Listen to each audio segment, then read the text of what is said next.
From KCRW, this is Nocturne.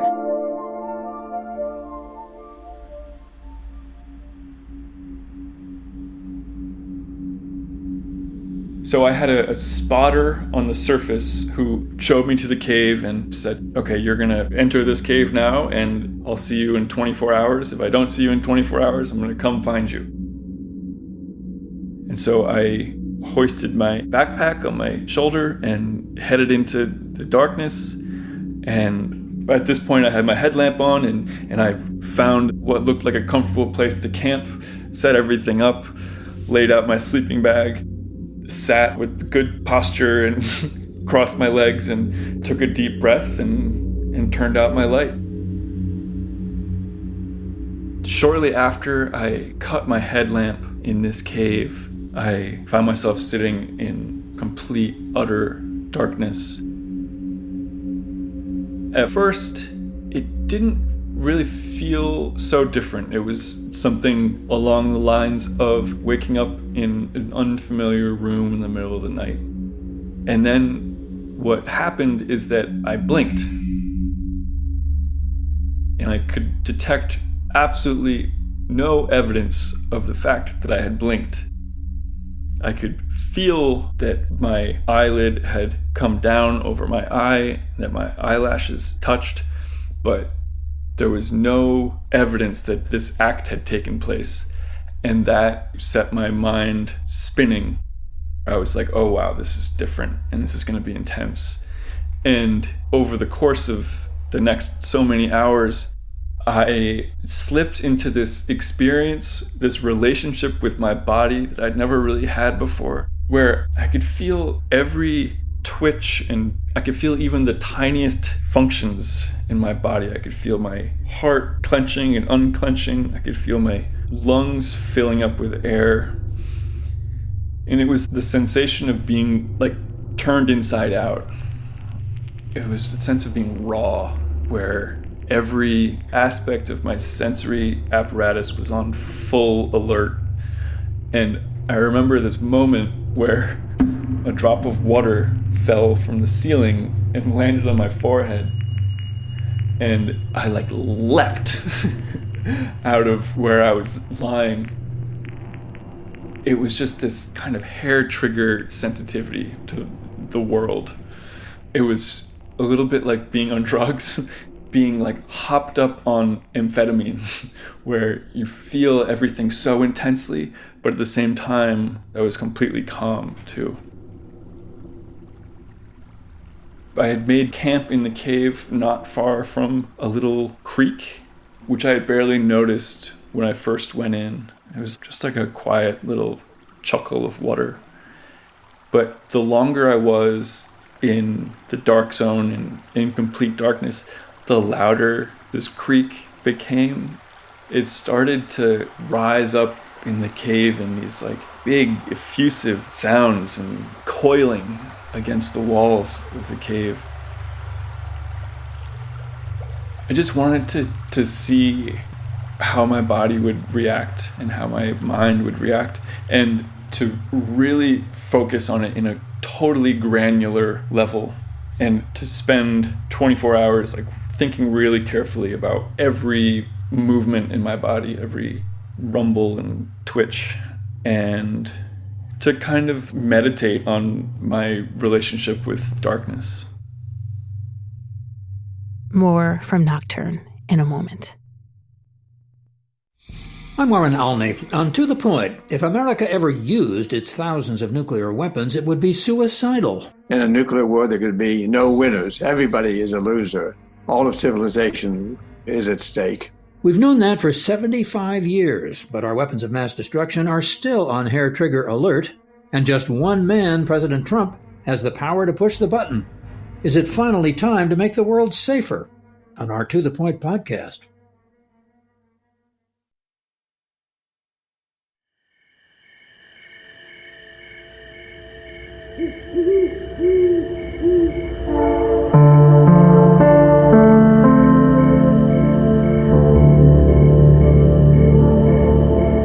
You're listening to Nocturne. I'm Vanessa Lowe.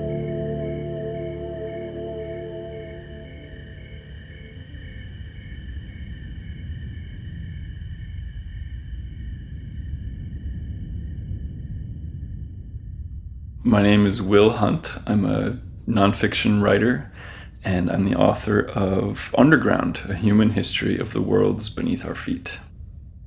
The subterranean worlds explored in Underground have led Will across the globe, from the catacombs below Paris, mine shafts deep under the Great Plains in South Dakota, to Mayan caves hidden beneath forest in the Yucatan. But Will's eyes were first opened to the terrain underground in seemingly banal suburbia, which made the discovery that much more momentous. I grew up in Providence, Rhode Island, and the summer I turned 16, I discovered an abandoned train tunnel that ran almost directly beneath my house. Will and a few friends went to explore this newly discovered space that had been under their feet their whole lives. The entrance to the cave was 3 blocks from his house. At the back of a dentist's office parking lot. So there was this beautiful moment of parting a curtain of shrubs, of bush, and stepping through and finding ourselves staring into this giant train tunnel, which was otherwise completely hidden from the surface.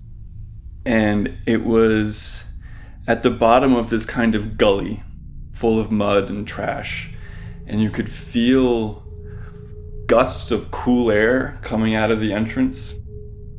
And we kind of looked at each other and we were like, okay, we're gonna do this.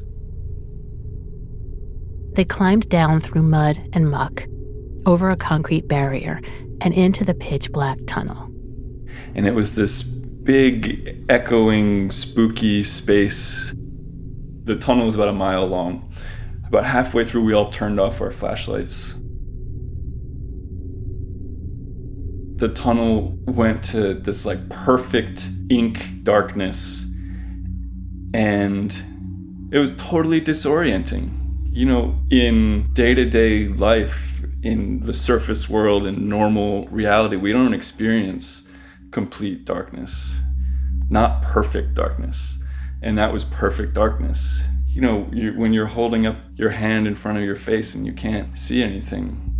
I was accessing this completely separate realm of sensation and experience. Will was bowled over, not just by the totally new sensory experiences, but by where this discovery was taking place.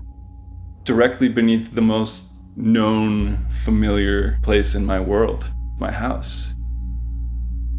It was a very particular feeling of astonishment. It just felt like this sort of secret that I was just discovering about my home and my world at that time. It was then, at age 16, that Will got the first inkling of what the underground world would come to mean to him. Even then, I recognized that my reaction to the tunnel was a little bit different from my friends. They were kind of laughing and whooping in the dark, and I just remember feeling this very intense mixture of terror and awe and astonishment. My whole body was prickling and bristling.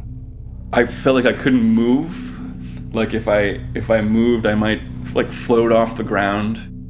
And as a 16-year-old, I was not particularly adventurous. I was an anxious kid, and for me to put myself in this kind of environment was out of the ordinary, and it really threw me. It was this sensation of fear, but of excitement.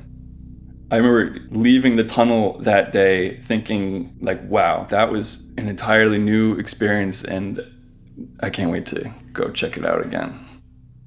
That's exactly what he did, often on his own, and traversing deeper and deeper into the tunnel. And I spent a lot of time thinking about it, and I just developed a kind of fixation on it. It occupied a pretty large portion of my imagination for that summer. But the thing that really clinched it, the moment that transformed this from a summertime fascination into a lifelong calling, and sometimes even obsession, happened soon after. One time I went down alone, and it was shortly after a big rainstorm. And as I stepped across the threshold into the tunnel, I heard this echo, this really deep kind of rumbling sound coming from the darkness ahead. And it was a sound that I had never heard before on previous trips. And I, at that moment, decided to not turn back, and I just sort of kept going. And the deeper I went, the bigger and more expansive and more intense the sound became, until I got to about halfway through the tunnel and realized that there was a cascade of water coming down from the ceiling. And on the floor, someone had arranged an entire assembly of buckets.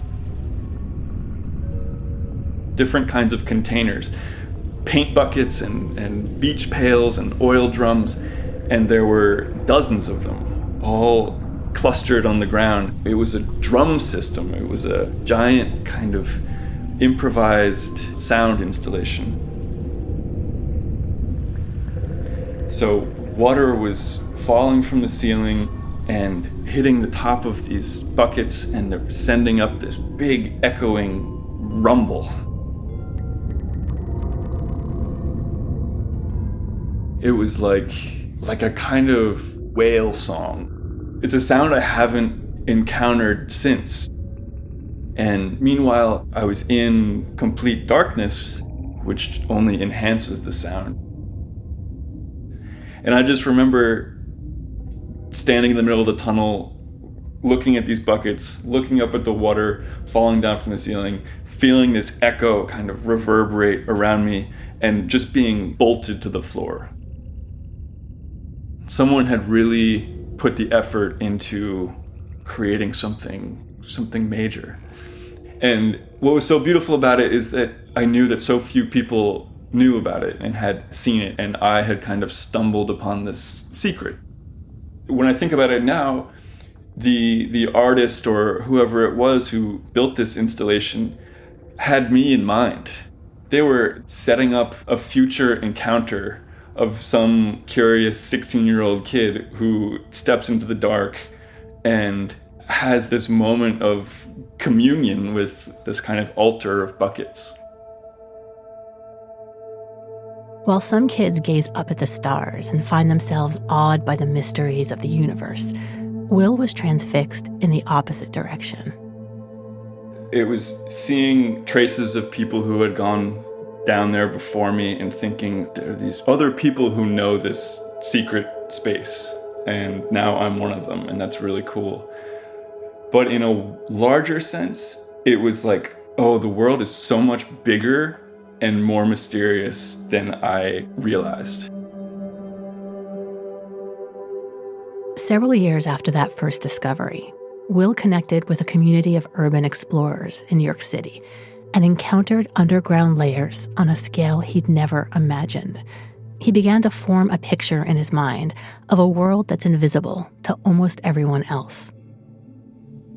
Imagine the surface of the earth just becoming transparent, like someone waves a magic wand and suddenly you can see through the street. So you find yourself looking straight down into this kind of wild cat's cradle of pipes and tunnels and catacombs and sewer lines and aqueducts and pneumatic tubes. It's like looking into a body and seeing all the veins and arteries in the body. And then beneath that, wherever you are, you're going to come across caves or geological strata that contain, fossils of extinct creatures. You're going to find archaeological remnants of cities that existed before. You're going to find ancient necropoli that contain graves with skeletons in them. And the crust of the earth is full of life. It's full of these tiny microbial creatures. And we find them everywhere, to the extent that we're beginning to believe that there may be more life underground than on the surface. So the underground is just like this teeming secret world that people don't think about. Like a cross between an explorer and a peeping Tom, Will is compelled to discover what he's not meant to find. The thing I always thought about exploring underground was that I imagined kind of opening private drawers and reading like old letters in someone's house. And that's how you really learn about someone. And it's invasive and voyeuristic, but that's where the secrets are. And Will has been chasing these secrets for years, all over the planet. New York City, Mexico, Belize, Paris, Poland, Berlin, all over Italy, the Ukraine, Turkey. In each of these places, India, Will dares himself to descend into an alien world, both frightening and irresistible. Part of the magic of the underground is this very primal relationship to darkness. On a biological level, we don't belong in the dark. Our eyes are not outfitted for darkness. Our ancestors, thousands of years ago, when the sun went down, that was when they were vulnerable. And when we go underground, we're going straight into darkness. You're submitting to the immensity and power and mystery of this force. Throughout history, people have been going into caves in every corner of the planet and subjecting themselves to the so-called dark zone of caves in order to commune with an alternate reality, to travel into an other world. We have evidence of shamans and mystics and seers and prophets going into caves to convene with spirits.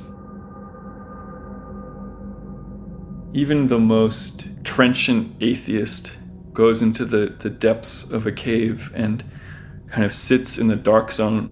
Will recognize this as a sacred space, as a holy space.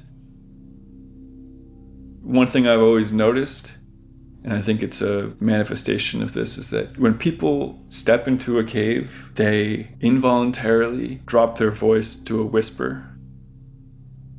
And I feel like that's this little signal from some core space in our soul or mind which recognizes that this is a special place. One such place is deep in the Pyrenees Mountains in southern France, under land privately owned and available to explore only by rare invitation. Le Duc d'Audebert. It's owned by an old aristocratic family called the Beguin family. They don't let people go in there. It is one of the least accessible caves in the world. It's the most beautiful, the most private, and also the most hidden. The secrets of the Duc d'Audebert were discovered by the father and uncles of Count Beguin in the early 1900s. The story goes that the brothers were poking around on the family estate and started following this river that flowed from within the cave. And over the course of a year, as they made successive explorations deeper into the cave, they made this unbelievable discovery. And I started talking to archaeologists who told me, like, there's no way you're going to be able to enter that cave. Will wrote to the family anyway, fully expecting not to hear back. But then, out of nowhere, I got an email from Count Beguin saying, if you can be on my property on this day in November at this time, I will open the cave and give you a private tour. And so I did. I arrive at the Beguin estate, which is called Pujol. And it is the most beautiful place I've ever seen in my life. Just this big chateau, bathed in golden light. And Count Beguin meets me outside. He is, he's a count. He's 76 years old and sort of very graceful. And there was a team of 4 archaeologists who were working there at the time. And they were totally baffled as to why he would invite me. So we all get suited up in coveralls and helmets and boots and head down to the mouth of the cave, which is just down the hill from the house, through the woods a little bit. We climb down into this ravine where there's a little bathtub-sized boat sitting on the side of the River Volpe, which is the river that runs through the cave. 2 by 2, we board the boat and wobble and row upriver into the cave. And there's this very intense moment that you have anytime you enter a cave, I always feel it very viscerally when you're crossing from light into dark and you pass through what cave scientists call the twilight zone and into the dark zone. So we emerge into the first chamber of the cave, which is this very large chamber festooned with stalactites. And the Count turns to us and says, from here on, you have to be so careful. This is a pristine cave. Usually when you excavate a cave as an archaeologist, you're taking everything out of it. You're digging up the ground. And because this is a special kind of archaeological cave, the family had elected to leave everything in situ. So he explains that we have to follow a very distinct path and essentially follow in the footsteps of the last people to enter this cave 14,000 years ago. It's this culture known as the Magdalenians, and they are the people who made the paintings in Lascaux and are kind of the great artists of prehistory in Western Europe. So do not bump into any walls, just be careful. They begin their trek into the body of the cave, ducking beneath curtains of stalactites and climbing up a high ladder to a cliff in order to access the passage deeper into the cave. The Magdalenians would have had to scale the cliff or find some other way up. I should also say that over the entire course of this journey, we're periodically stopping to look at traces of prehistoric people moving through this cave, and you can see perfect footprints. You can see like strange things that they've left on the sides of the path. At one point we came across a bear skull. So we've been in the cave now for, say, 2.5 hours, and no one's really speaking. We're all kind of floating. We are climbing and crawling and ducking through the various passageways of this cave until we get to what's called the Chatier, which means the catway. And it is an intensely constrictive passage. The Chatier was so narrow that the Count had actually asked Will an important question before he invited him to the cave. Are you skinny? And I said, I am. And he said, that's good, because there's a part of the cave where a lot of people have had to turn back. And this is that moment. The Count goes first. He immediately gets down on his belly and starts crawling through, and we see his feet disappear. I went last, and I suspect I'm probably less claustrophobic than most people. I had been through a lot of caves and have crawled through all kinds of tight spaces. This one was intense for a couple reasons.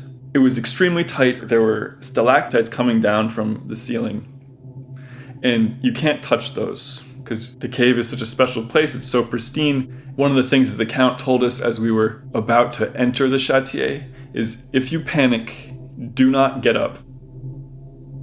There's also little traces of artwork along parts of the Chatier. You can't brush up against that. So I start crawling through on my elbows. I'm completely flat. It's the sensation of being like entombed. Oftentimes in caves or other subterranean environments, you'll have to make a very quick crawl through a narrow space, but it's only, say, 2 or 3 feet long, so you're never completely enclosed. This was much longer, so for several minutes you're crawling and you're aware of this mass of rock over your head. This is a moment where if you were susceptible to claustrophobia, you would be freaking out. It's completely dark. You take the headlamp off of your helmet and you're holding it in your teeth just to make sure your head can fit through the passage. People in the past who have visited this cave have described the sensation of being like trapped in a coffin at this point. I was very anxious. I was anxious in anticipation and watching people's feet disappear one by one. I'm thinking, I wonder if this is going to be the moment where I freak out. Like, maybe this will be the trip into the cave where something snaps in my brain and it goes wrong.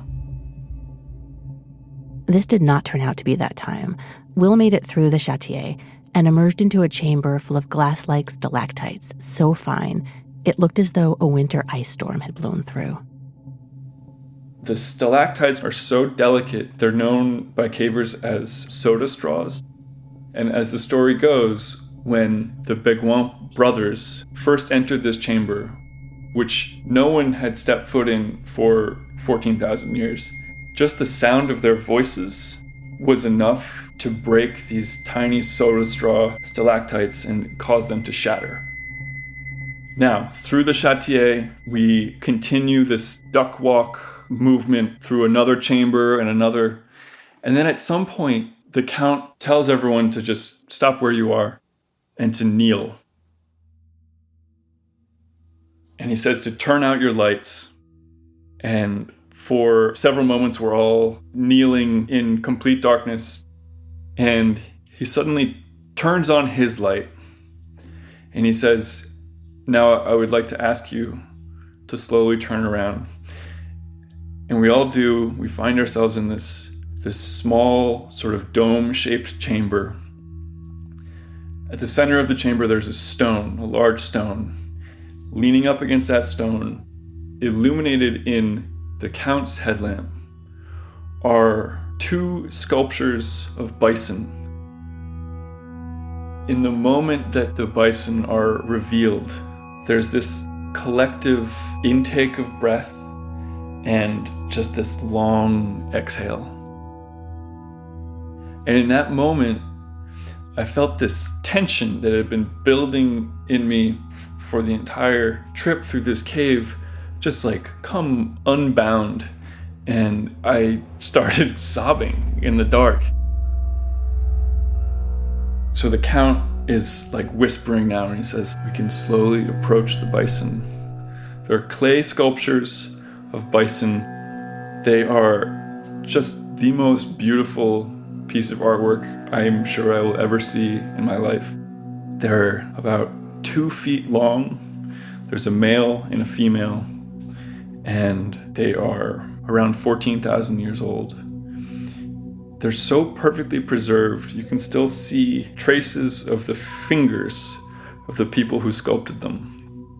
Just the level of detail was dumbfounding. It was the perfect swoop of their back, the hunch of the shoulders, the texture of the beard was perfect, the horns in the male. It was just such an intense encounter. And I think part of it was being underground. Your emotions are always heightened. But the mystery of that reaction is that we know nothing about what those bison meant to the people who made them. 14,000 years later, like, we just have the sketchiest contours of how they lived in the world, and we don't know anything about their gods or their myths or any kind of cultural context for these sculptures. But it was, you could just sort of feel time fall away. Like, having undergone this journey through the cave, it was so clear that whoever made those bison 14,000 years ago would have undergone such great effort to get to that place and to slowly, painstakingly create these things, that whatever would have compelled them to do that must have been so intense. It could only have been so intense. You could feel it. You could feel the energy and the urgency in that space. It was like the bison were kind of radiating with it. It boggles the mind how dangerous it would have been for Magdalenian people to make that same journey that we had with our headlamps and battery packs and boots. The kind of emotional stakes of making those sculptures in the deepest possible chamber, as far from sunlight as they could possibly go, are so great and so universally recognizable. I don't think I've ever felt so human, You're like staring into something you should not understand, and yet in your core, you understand it perfectly. It was made to be hidden and made to be very difficult to see. And in so doing, whoever made that sculpture knew that anyone who did see it would be really deeply impacted by it. I think that the Magdalenians created those bison where they did to cultivate a feeling of transcendence in whoever saw them. I think they were hidden in order to be seen by people who earned the viewing.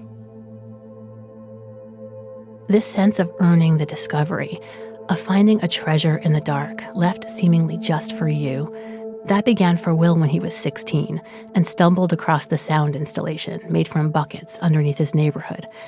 That was his teenage version of a set of 14,000-year-old bison sculptures. But in both cases, it wasn't just the treasure that Will found so compelling. It was his connection to the people who left it. It was a very similar sensation of just this cosmic intimacy. It's something quintessentially human. I mean, in the depths of the Tuc d'Audebert, I felt like I was crouching in that chamber next to the people who made that sculpture. We haven't changed. We still are sensitive to the same drama, the same sensations that they would have experienced so long ago. All over the world for hundreds of thousands of years, people thought of caves as actual physical portals into a spirit world or an other world. And while we don't think that way today in the modern West, when we do go underground, we're following in the exact same footsteps as people who did believe those things. In Le Tuc d'Audebert, for example, there's only so many ways you can move your body to get to that last chamber. So we're literally performing this kind of like shadow dance of following the precise footsteps of anyone who ever entered that cave. And our bodies are undergoing the same sensory experience, our brains are reacting in the same way, and we're interpreting those experiences in a different way. But it's the same feeling of stepping inside of an alternate reality and of entering this heightened, intense space. And it's the feeling of time falling away. It's the feeling of communion with humanity, like this sense of oneness. In an age where it can feel like little is left unexplained, following footsteps into the dark underground can lead us to more than artifacts. In the post-Enlightenment modern West, our culture is sort of engineered towards wanting to cast light on every hidden place, wanting to sort of solve every mystery.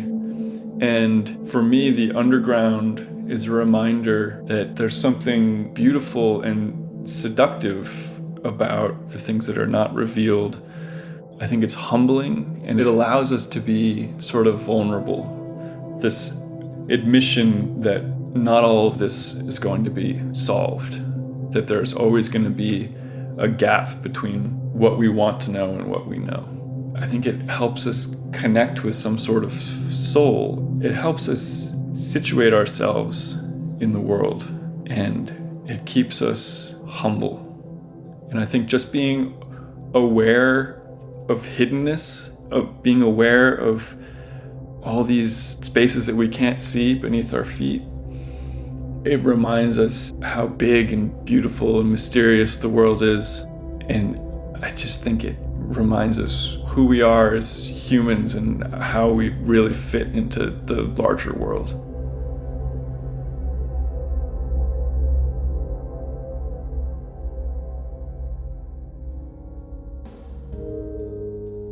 You've been listening to Nocturne. I'm Vanessa Lowe. The show is produced by me and was created by myself and Kent Sparling, who also composed the theme music. Nocturne is distributed by KCRW. Our senior editor there is Nick White. Nocturne also receives support from KCRW's Independent Producer Project. You can find information about Will Hunt and his adventures in the underground at our website, nocturnepodcast.org, in the show notes for this episode. Till next time, thanks for listening.